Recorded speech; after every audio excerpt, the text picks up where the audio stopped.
Hey y'all, how you doing? Okay, so today we are going to go over Unit 5, Section 2. And guys, what we're going to talk about today is we're going to talk about congruent polygons and the parts of congruent polygons. So we're going to identify some congruent polygons and then use the properties of them to solve some problems. Okay, so what does that look like? What do you mean identify congruent polygons? Well, let's go take a look. Now, we need to do just a little bit of review before we move on.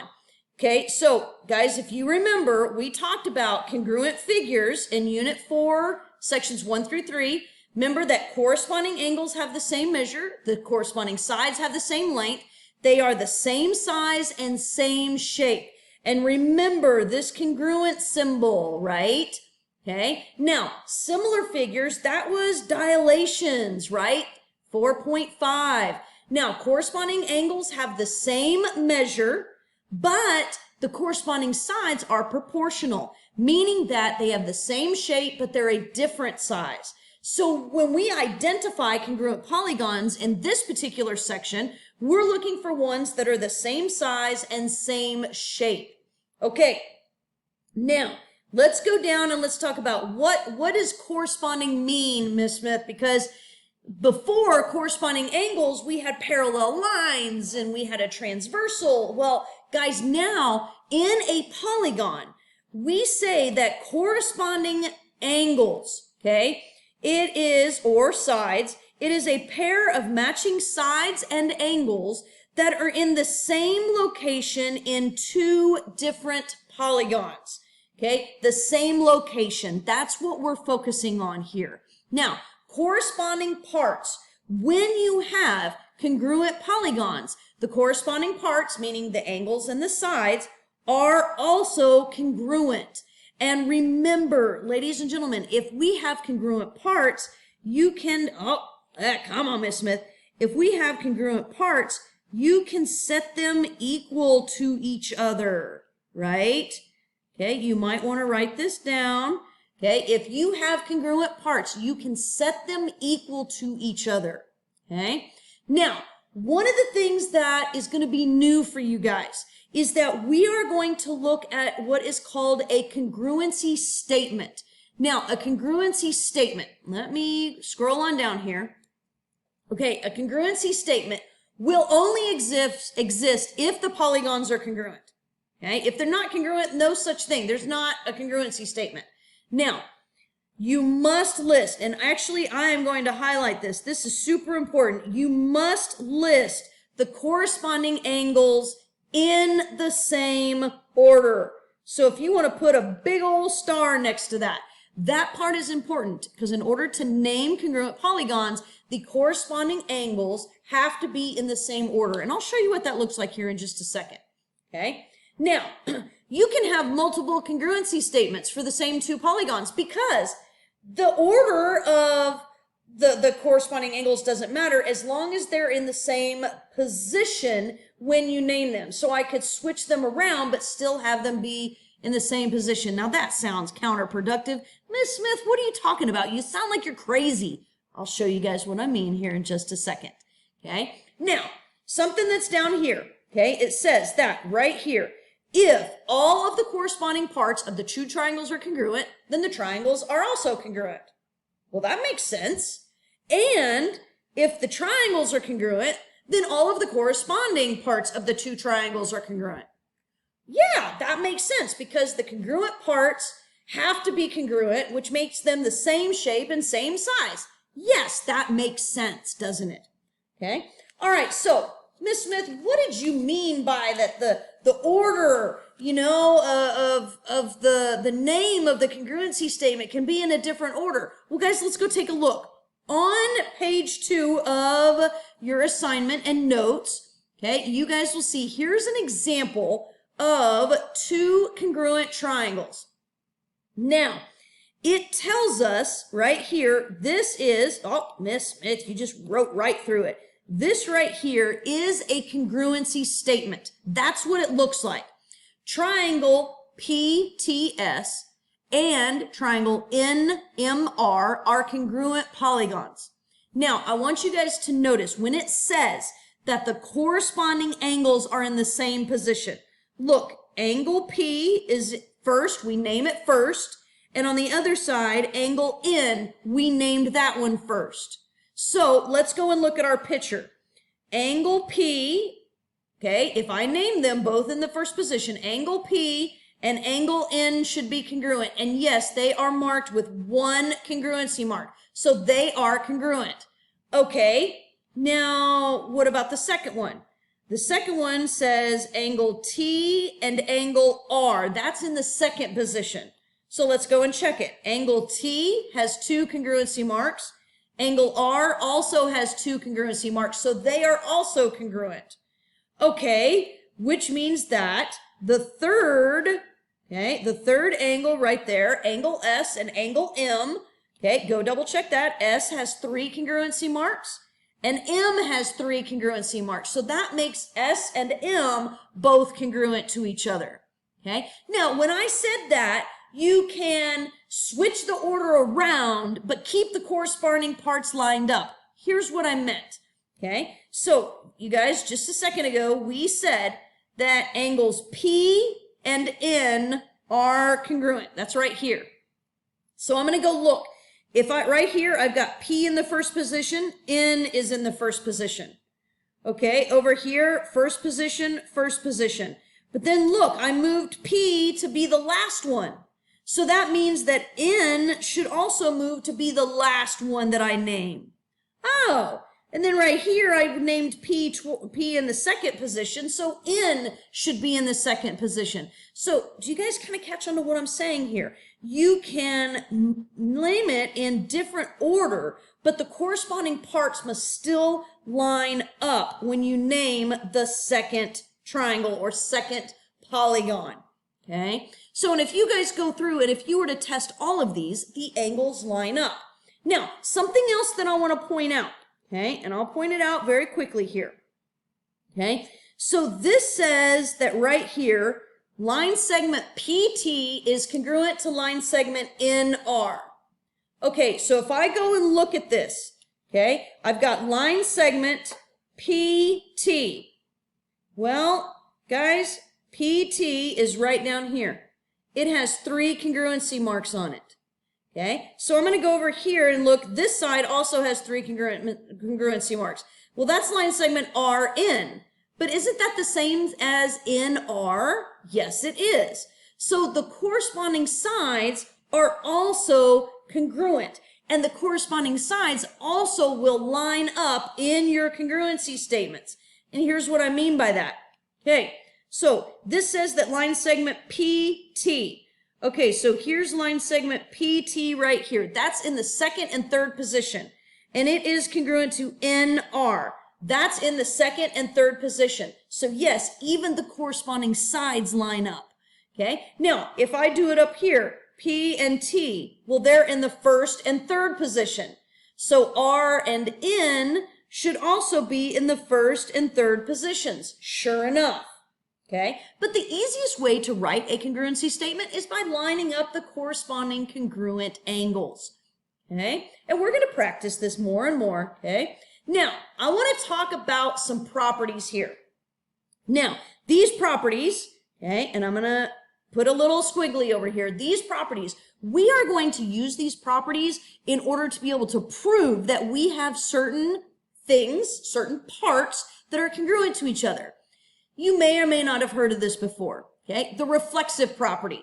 The reflexive property says that triangle ABC is congruent to triangle ABC. Guys, another way to say that, a reflexive property says that something, a part, is congruent to itself. Okay? Congruent to itself.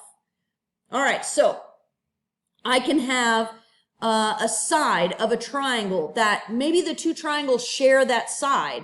Well, that means that that side is congruent to itself. Okay, it might look something like this. Notice that this line right here in the middle, those two triangles share that line. So I would say that this line right here is congruent to itself in both of those triangles. That is the reflexive property, when it is congruent to itself. Okay. Now, the symmetric property. The symmetric property says that if triangle ABC is congruent to triangle DEF, then if I switch the order, if I put triangle DEF is congruent to triangle ABC, that's the same exact thing.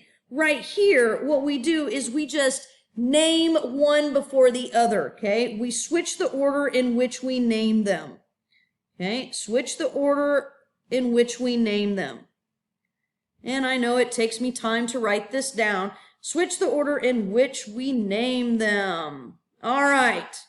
So that's what the symmetric property is.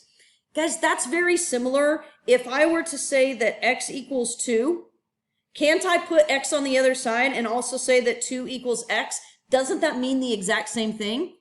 Yes, right? So I can also use that with congruency statements. I can switch them back and forth across the congruency statements, okay? All right, now, the last one that I want to talk to you guys about is the transitive property, and the transitive property is one of my favorites. Okay, so this says that if triangle ABC is congruent to DEF, and DEF, I'm going to underline this as twice, is congruent to JKL, well, then triangle ABC must also be congruent to triangle JKL. Okay, so that is saying that if you have two separate congruency statements and you have one figure that is the same between those congruency statements, then the other figures also have to be congruent. That means that all three of them would be congruent to each other. Now, there's a funny little statement that I like to say. Okay, so I want you guys to think about this. All right, if we say that math is hard, right? I know some of you say, oh man, math is hard. Okay, but some adults say, man, life is hard, right? Life is hard. Well, then wait a minute. By the transitive property, doesn't that mean that math is life? I love that transitive property. Okay, so that's just a little something, a little funny to get you thinking about the transitive property. That's what that means. Okay. All right, now let's go down and take a look. The third angle theorem. I love this guy. I love the third angle theorem. And here's what it says. Okay, it says that if two angles of one triangle are congruent to two angles in another triangle, so notice this, angle G and angle F are congruent to angle J and angle L. So if two angles in one triangle are congruent to two angles in another triangle, then the third angles must also be congruent.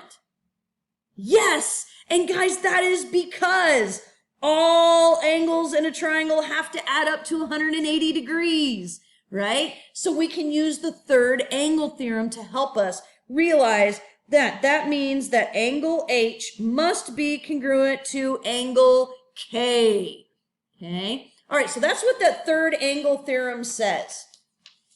All right, ladies and gents, I am going to work out another algebra review with you. Okay, so let's go down and take a look at letter C. Letter C as in Charlie. All right, as usual, we're going to read the instructions first. Ladies and gentlemen, notice that today it says no calculator, right? That means no decimals. You're going to use a fraction or whole numbers only. No calculator, okay? So we're not going to use our calculator. We are not dependent upon our calculators. So let's go take a look at letter C without our calculator. All right, letter C, and I'm going to zoom in here so we can take a look. Letter C, oh man, Miss Smith, that's a lot. Okay, so let's break it down one step at a time. First thing, if we follow PEMDAS, parentheses, we got to get rid of parentheses first. Okay, so we're going to get rid of parentheses, but the 3 still stays, the 2x over 3 still stays, equal to, I am going to get rid of the parentheses, 1/3 times 4. Guys, that's the same thing as putting the 4 over 1. And when you multiply parentheses, you multiply straight across. So I'm going to multiply the 1 times 4, and then I'm going to multiply the 3 times 1. So 1 times 4 is 4. Oh, let me make this blue so we're all on the same pack. Okay. 1 times 4 is 4. 3 times 1 is 3 plus x. Okay, all right. Now, we still have fractions, Miss Smith. I know we do, but we're going to work it out. Okay, so the next thing that we need to do is we need to combine like terms. So what that looks like is that I've got to get the x's all on one side and then all the constants on the other side. Okay, well, let's take a look. Let's say we're going to move the x to the other side. So I'm going to subtract x from both sides. So I end up having 3 minus 2x over 3 minus x equals 4/3 because those x's go away. All right, now, guys, we got to get that constant to the other side because we want to keep our x's, over here. So let's move that 3. So I'm going to subtract 3 from either side. So I'm going to have negative 2x over 3 minus x equals 4/3 minus 3. Miss Smith, we still have fractions. Yeah, I know we do. And guys, now we're going to use the rules of fractions in order to simplify this. Because in order to combine my fractions, do you guys remember right here, we have to get a common denominator, don't we? Okay, well, luckily, if the denominator is 3 and this denominator over here, guys, isn't that the same thing as saying that's over 1, right? So we can make that 3. If we multiply the bottom times 3 and the top times 3, remember what we do to the bottom, we must do to the top. Okay, so then I can come up here and I can say, okay, that gives me negative 2x over 3 minus, hey guys, in the numerator, remember we did 3 times x, which is 3x over, and then our denominator was 3 because we did 1 times 3. Okay, equals, but now we got to get a common denominator over here as well. So remember that 3 is over 1. Hey guys, look, we have a denominator of 3, a common denominator of 3. So I'm going to do what I just did just a second ago, multiply the bottom and the top times 3. So then I'm going to end up having 4 over 3, if I can write today, minus, well, 3 times 3 is 9 over 3. Okay, we still haven't combined all our like terms. So let's combine them. So guys, right here, since I have a common denominator with my x's, I can take negative 2x minus 3x. So that gives me a negative 5x over 3 equals, and now I can combine my like terms over here because I have a common denominator. So 4 minus 9. Oh, well, 4 minus 9 is negative 5 over 3. Hey, Miss Smith, those look really similar, don't they? Yes, they do. Now, ladies and gentlemen, now to solve this, we have two fractions set equal to each other. Cross multiply and solve, right? So we're going to cross multiply, and we're going to multiply the 3 times the negative 5, which is, let me get back over here, negative 15. And then we are going to cross multiply the negative 5x times the positive 3. So that equals, okay, equals negative 15x. Well, guys, then to get the x, divide both sides through by negative 15. Negative 15 divided by negative 15 is a positive 1. Those cancel out to 1, so 1 equals x. Oh, all of that work, and x simply equals 1. Yes, I know. How dare I give you guys a problem like that? Okay, but we're practicing your algebra skills. Practice using those common denominators and practice combining fractions. Okay, all right, so guys, I'm going to work out a problem with you on how we can use congruent polygons to solve problems. So let's go take a look at number 5. I'll meet you down there, number 5. All right, so down here at number 5, first thing, read the instructions. They say, mark all congruent sides and angles. So notice it's going to give us a congruency statement. So we are going to know which angles and which sides are congruent. And then we're going to find the values of x and y. Okay, so on number 5 down here, the very first thing I'm going to do, and I'm going to make this bigger so we can see it, we are going to label all congruent sides and all congruent angles. Now, that means that we're going to be using congruency marks.